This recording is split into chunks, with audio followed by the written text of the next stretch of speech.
В этом месте я мечтала оказаться несколько лет, посмотреть на эти марсианские пейзажи, долины, каньоны. В этом видео покажу красоту, до которой нам удалось добраться в рамках путешествия на машине. Попутно расскажу интересные факты о штате. Мы, ребята, с вами в Юте. Вы на канале American Buka, и мы начинаем.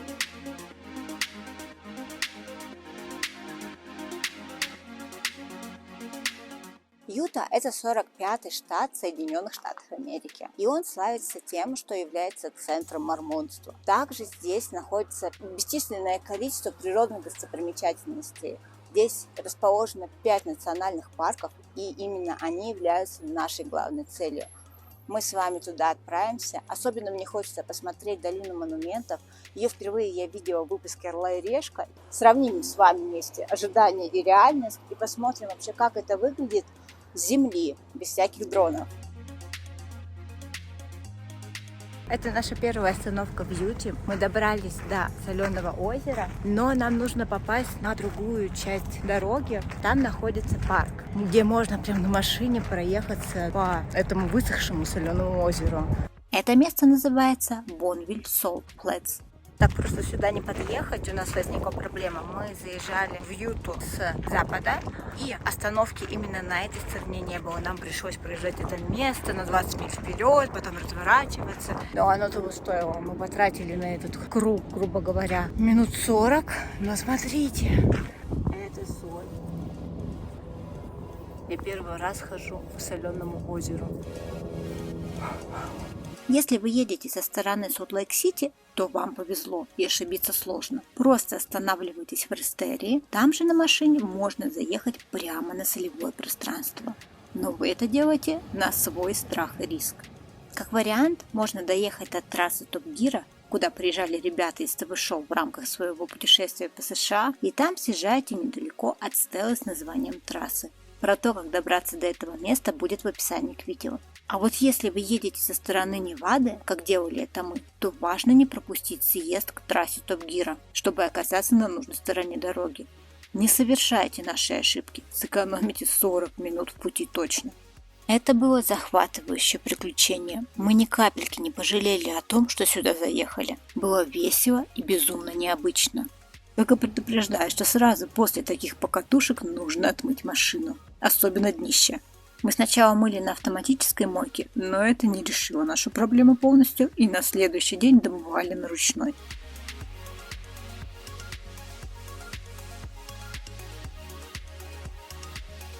Мы добрались до озера, которое называется Солт-Лейк-Сити. Именно в честь него назван город, столица Юты. Это же мошки. Ребята, вода безумно теплая. Высохшее соленое озеро оставило, конечно, больше впечатлений, но заехать сюда все равно стоит.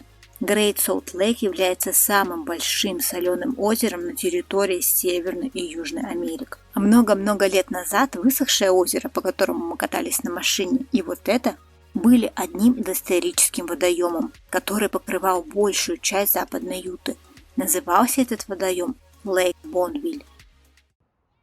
В самом Солт-Лейк-Сити мы сильно не задерживались, решили просто посмотреть основные достопримечательности столицы.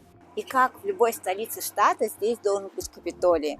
Мы очень любим посещать Капитолий, а мне говорили, что именно в Юте он безумно красивый. И сейчас мы с вами зайдем и проверим это на собственном опыте. Капитолий Юты меня очень порадовал. Не зря мне его рекомендовали, он и вправду очень красивый. Видно, что делали с любовью. Внутри есть интерактивные развлечения как для детей, так и для взрослых. Но мне больше всего запомнилось оформление купола и пространство под ним. И зал, в котором проходит заседание Дома представителей. Что мне нравится в США, так это то, что ты без проблем можешь зайти в главное здание штата и посмотреть, как работают управленцы, посмотреть на их рабочие места. В Капитолии зачастую проводят экскурсии, где подробно рассказывают про его устройство. Все жители штата Юта считают очень трудолюбивыми. Символом Юты является улей, и для жителей Юты он символизирует сообщество, поскольку все работают вместе, поддерживают и помогают друг другу на пути к общему благу. Что касается нашей второй остановки, мы планировали посмотреть Темпл Сквер, то нам не повезло. Площадь была закрыта на реконструкцию. Должны мы были увидеть вот такую красоту, но в итоге смотрели на забор. В целом хочу отметить архитектуру города. Здесь можно встретить много красивых зданий, но самое удивительное, что это не только церкви и храмы. Такие красивые здания и вообще не ожидаешь, что это какие-то государственные учреждения. Это, друзья мои, был суд. А сейчас предлагаю вам перейти к тому, ради чего мы сюда, собственно, приехали – национальным парком штата. Заодно нарисуем маршрут, который может пригодиться желающим сюда приехать. А я уверена, к концу ролика таких людей станет значительно больше.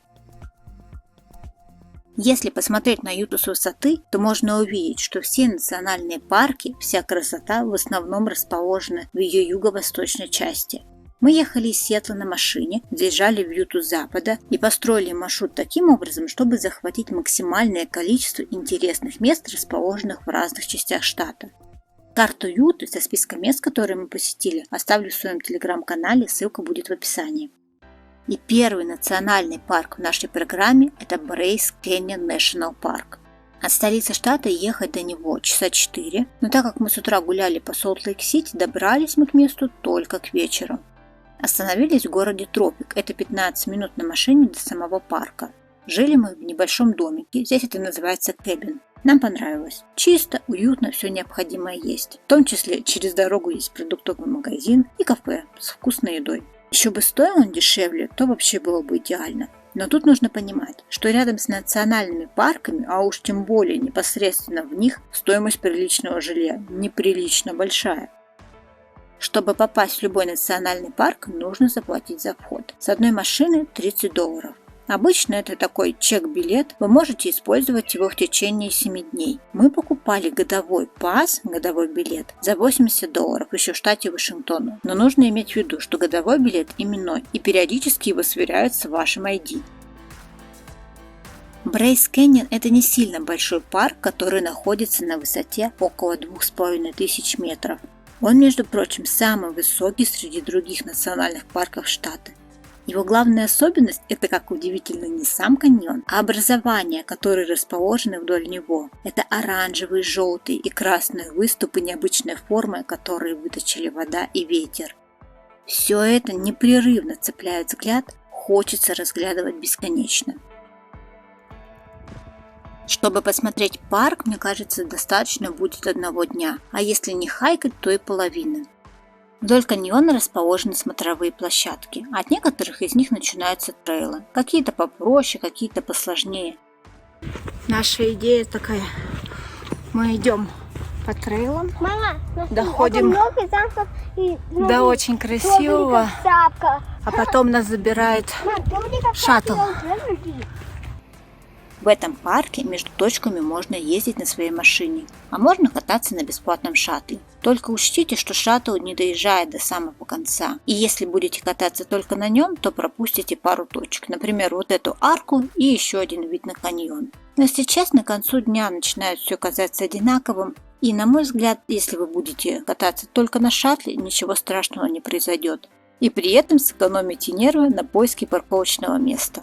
В середине лета, когда не самый сезон, у нас лично проблем с парковкой не было. Но про сезонность и про то, когда лучше сюда ехать, мы с вами поговорим ближе к концу видео.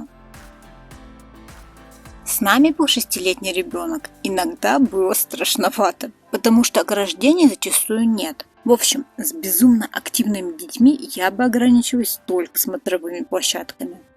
А сейчас отдельно хочу сказать про хайки. Что мне очень понравилось в этом парке и прям всем рекомендую, так это то, что здесь есть возможность спуститься в сам каньон и посмотреть на эти образования не с высоты, а сбоку. Когда ты ходишь по тропе, а тебя окружают эти оранжевые гиганты, ощущения непередаваемые.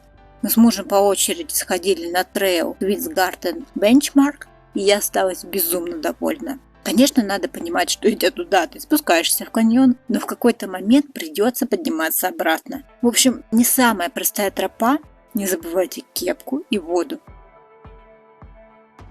На следующий день мы отправились в парк-легенду Zion National Park. Здесь цены на жилье еще дороже, поэтому мы остановились в городе, который находился в 30 минутах от парка, Лаверкин. Но если денежный вопрос вас слабо волнует или вы планируете свою поездку очень заранее, то советую снимать жилье в городе Спрингдейл. От него ходит шаттл до парка, это очень удобно. К тому же непосредственно со стороны города Спрингдейл есть вход в парк. В отличие от Брейс Кэньон, по основным точкам парка нельзя передвигаться на своей машине. Необходимо пользоваться бесплатными автобусами. Есть одно исключение. Вы снимаете жилье в отеле, расположенном непосредственно на территории парка. Вот до отеля вы можете доехать на своей машине, а дальше, будьте добры, пользуйтесь общественным транспортом. Ходят они часто. Большую очередь ведет только на первой остановке, и это было с утра. В общем случае вы оставляете машину на парковке возле визитор-центра. Главная достопримечательность парка – это каньон длиной в 24 километра. Вдоль него располагаются тропы для прогулок. Есть как совсем простые и короткие на 15 минут, так и длинные и очень сложные, на которые нужно закладывать часов так 5. Мы начали свое знакомство с парком с его восточной стороны. Здесь вы еще можете передвигаться на машине. Как только мы сюда заехали, сразу поняли, что нас здесь ждет что-то очень масштабное. В этой части парка располагается туннель длиной в 1 километр 700 метров. Его построили в 1930 году, и на момент строительства это был самый длинный туннель такого типа в США. Движение по туннелю регулирует сотрудника парка, так как он достаточно узкий. В случае того, если по нему двигается широкий автомобиль, например, дом на колесах, то оставляют открытой только одну полосу, а с другой стороны машины стоят и ждут. В общем, будьте готовы, тут периодически бывают пробки. Непосредственно перед туннелем есть хайк, смотровой площадки с видом на долину. Мы его сделали с ребенком, и если честно, то в какой-то момент я подумала, что вернусь оттуда вся седая. В целом, эта тропа дала мне понять, что трейл в парке достаточно опасный. С обрывами в пропасть нужно строить план так, что взрослым лучше ходить по одному. Но в свое оправдание скажу, что дети на тропах были, так что звание матери года я с себя снимаю. Но выводы мы сделали.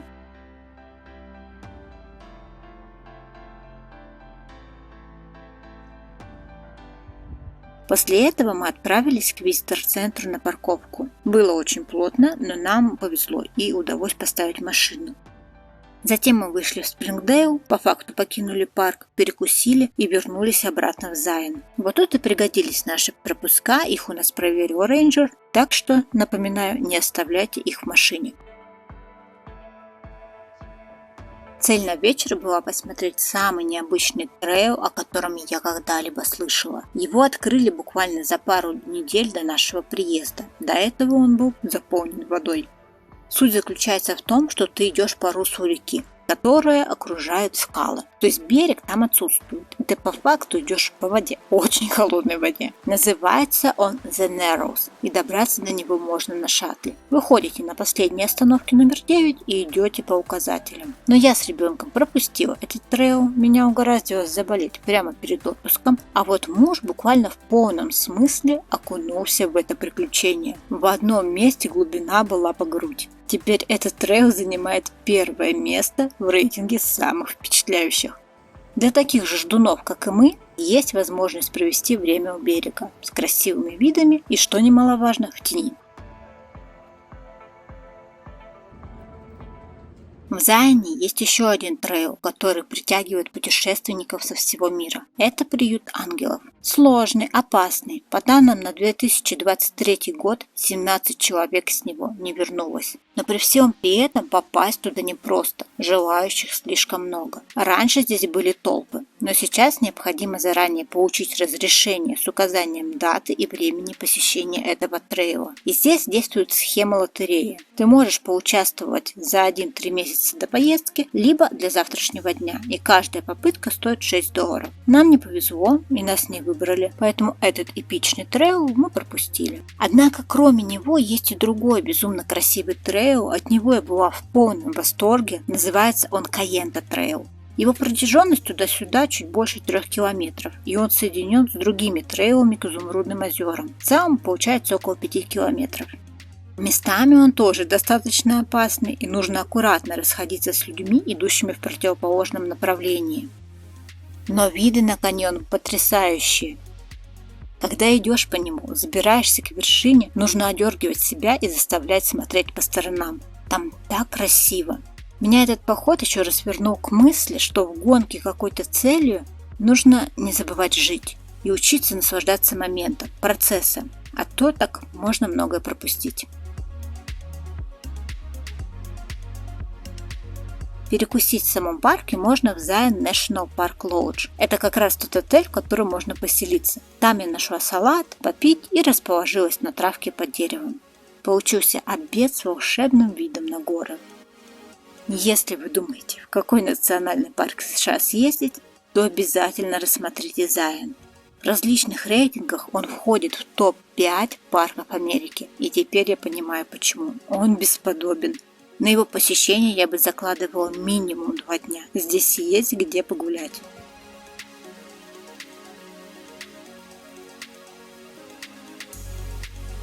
После этого мы поехали исполнять мою мечту. Как вы помните, я очень хотела увидеть долину монументов. И от Зайна до нее можно было доехать примерно за 4 часа. Но мы решили разнообразить нашу дорогу и заехали в место под названием Wire Pass. Дорога была не из простых, без асфальта, местами узко, но вполне себе проходимая. Мы доехали до парковки, от которой начинается тропа к главным красотам, а именно каньону интересной арки. Трейл идет по открытой местности, по высохшему руслу реки. Места с тенью встречаются редко. Поэтому вода, кепки, солнцезащитный крем – ваше все. Мы не очень рассчитались с водой и сильно страдали по этому поводу. Рядом с городом Пейдж есть знаменитый каньон Антилопа. Безумно красивый, я там была дважды. Но если вдруг там нет мест или в целом вам не по пути, то вот этот каньон отличный заменитель. Это Антилопа. Вау! Но, конечно, у него есть свои плюсы и минусы. Из плюсов он бесплатный, можно зайти самостоятельно, без экскурсионных компаний. Здесь можно снимать видео, в отличие от каньона Антилопы. Из минусов до него нужно идти минут 30 по жаре, и возможно он с меньшим количеством завитушек. Но если вы еще не были в каньоне Антилопы, то непременно посетите. Он находится рядом с городом Пейдж в штате Аризона, и попасть туда можно только в рамках экскурсии. Билеты необходимо покупать заранее. Что касается Wire Pass, то мы не сделали целый трейл, дошли до арки и развернулись обратно, так как заканчивались вода и силы. Место очень живописное, несмотря на жару, нам понравилось. И вот мы приближаемся к заветной долине. При виде первых возвышенностей у меня начало щемить в груди. Ребята, мы наконец-то добрались до места, до аллеи монументов. Все, сейчас будем подъезжать поближе. Я сюда хотела попасть 6 лет. Именно 6 лет назад вышел выпуск «Орла и решки», где они были в Юте. И вот моя мечта сбылась. Надеюсь, ваши мечты тоже будут сбываться. И тут я могла бы начать восхвалять бесподобные виды долины монументов. Но не буду.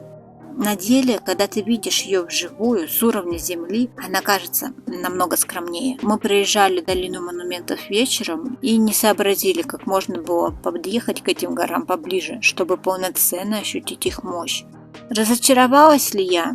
Нет. Просто мое опасение оправдалось. Я была морально готова к такому повороту. Когда ты смотришь кадры с дронов и влюбляешься в картинку, то нужно понимать, что ожидания и реальность будут отличаться. Собственно, так и случилось.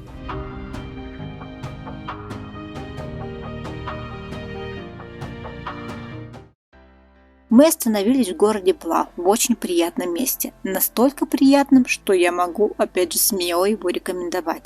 Называется оно Bluff Gardens Cabin. Сам домик был чистый, уютный, все достаточно новое. В наличии полноценная кухня, и что меня больше всего порадовало, это детали.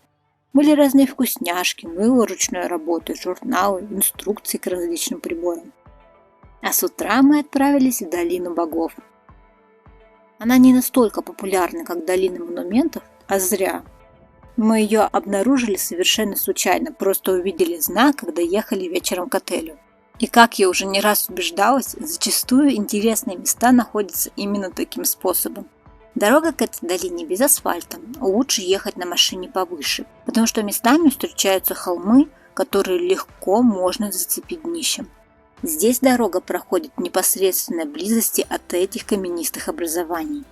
Не верится, что такие пейзажи находятся на нашей планете. Марс не меньше. Проезжая тут, явно начинаешь ощущать, насколько это нестабильные конструкции. Парк как живой организм, который постоянно меняется. Видно, каким образом эти горы разрушаются. Они становятся тоньше и ниже. Это как с Йеллоустоуном. Нужно успеть посмотреть, пока еще не произошли необратимые процессы.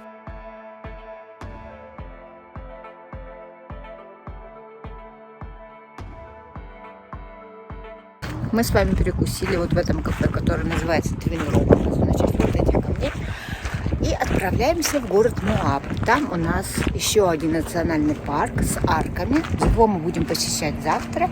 Сегодня приезжаем в отель, купаемся в бассейне, отдыхаем и завтра наслаждаемся красотой в 38 градусов. Все, поехали. Счастливые и довольные мы отправились в третий национальный парк Юты смотреть на знаменитые арки. Парк называется Arches National Park, расположен он на востоке штата.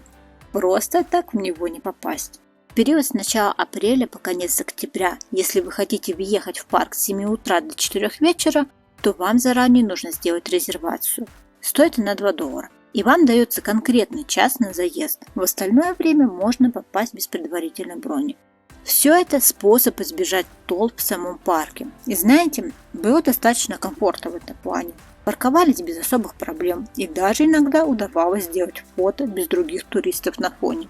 Что касается самого парка, он классный. Вообще, на его территории находится около 2000 арок, которые состоят из песчаника. Материал этот недолговечный. Пишут, что за последние 50 лет 43 арки были разрушены в результате эрозии. Этот процесс видно невооруженным взглядом. Например, на арке «Восточное окно» можно заметить, как ее нижняя часть начинает отслаиваться. Все не вечно, так что нужно успеть сюда попасть. Зачастую, чтобы посмотреть на арку, до нее нужно пройтись. В среднем 5-15 минут. Это достаточно знаменитая арка для парка. Ее можно увидеть в том числе и на каких-то открытках из Юты. Но проблема в том, что мы сейчас находимся именно на смотровой площадке, а доступа к арке здесь нет. Чтобы дойти до арки, до сюда нужно потратить часа 2, но у нас уже закончились силы, и мы вряд ли справимся с этой задачей, поэтому будем смотреть издалека. Конечно, 36 градусов сыграли свою роль. С ребенком хайкать в таких условиях неразумно. Это еще одна из причин внимательно подумать над тем, когда вы сюда планируете приехать. В середине лета, как вы видите, может быть очень жарко. Из всех арок мне запомнились окна, до них идти минут 5. Причем у того, что ближе к парковке, много людей, а у второй арки, которая буквально-таки за поворотом, был всего один человек. Рядом располагалась двойная арка, она тоже выглядела очень интересно.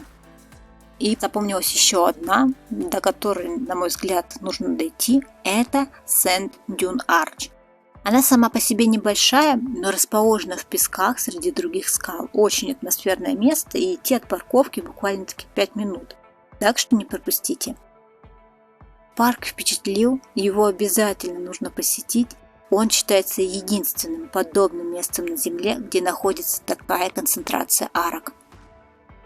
Мы останавливались в городе Моаб, он буквально находится в 10 минутах езды от парка. Город туристический, с большим количеством сувенирных магазинов и отелей. Это последняя тропинка в этом парке. Сейчас мы уже отправляемся в отель, а завтра нас ждет уже другой штат. Мы едем в Колорадо, но оттуда я полноценный выпуск делать не планирую. Буду снимать коротенькие видео, так что проверяйте их на канале. Я думаю, будет интересно. Точку в нашем путешествии по Юте мы поставили в неожиданном для себя месте. Изначально его не было в планах. Последний вечер, ближе к закату, мы поехали смотреть на еще одну арку. Называется Меса Арч. И находится она в Canyonlands National Park. Это был 4-й национальный парк за эту поездку. Славится он в первую очередь безумными видами на каньоны, но нас интересовала именно арка. Из Моаба до нее мы доехали за 30 минут, в это время уже никто не проверял входные билеты. Особенность этой арки в том, что через нее открывается невероятной красоты вид на каньон. Ее также рекомендуют смотреть на рассвете, так как через нее видно восходящее солнце. Это путешествие по Юте я буду вспоминать еще долго. Оно получилось настолько насыщенным по красотам, впечатлениям, что его смело можно считать одним из лучших за весь мой опыт поездок. Местами не верилось, что ты находишься на планете Земля. Каждому из вас хочу пожелать оказаться в этом штате и проделать подобный маршрут. А сейчас хочу поделиться с вами полезной информацией. Если вы думаете про поездку в Юту, то слушайте, пожалуйста, особенно внимательно. Итак, первый вопрос. Когда ехать? Комфортнее всего будет посещать Юту либо поздней весной в апреле-мае, либо ранней осенью в сентябре-октябре. Если бы у меня был выбор, то я бы поехала в сентябре. Погода приятная, все дороги и трейлы в это время года должны быть открыты. Один минус – много людей. В конце июня, начале июля – это наш период поездки, периодически было очень жарко. Хайкать было физически сложно. Но был плюс – отсутствие толп с туристами. Второй вопрос – из какой точки начинать путешествие? Здесь все зависит от того, где вы живете и количества свободных дней.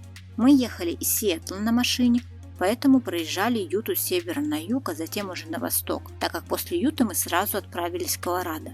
Но если вы летите целенаправленно в Юту, то тут два варианта. Можно начинать поездку из Солт-Лейк-Сити или Лас-Вегаса.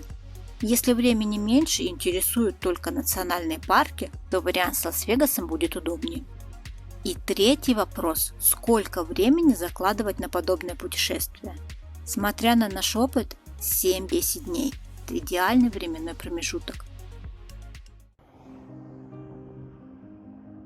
Надеюсь, что мне удалось вас вдохновить. Возможно, у кого-то из вас появилась новая мечта, и я желаю, чтобы она как можно скорее реализовалась. Делитесь своими впечатлениями в комментариях, подписывайтесь на канал, ставьте лайки и до встречи в других интересных местах нашей планеты. Всем пока, всем добра!